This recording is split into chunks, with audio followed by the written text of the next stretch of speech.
ilalagay natin na gulay, baby rockets at saka baby spinach. Bibihira kasi ang kangkong dito sa PNG.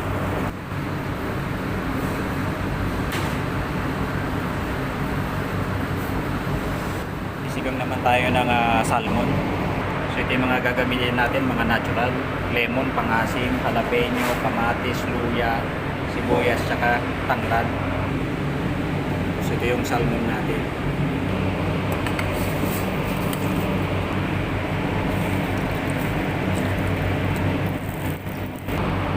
Asin, paminta,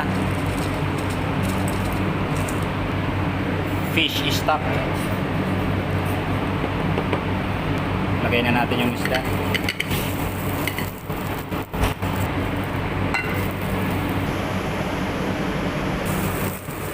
Tikman natin. Ayun, pasok na sa banga.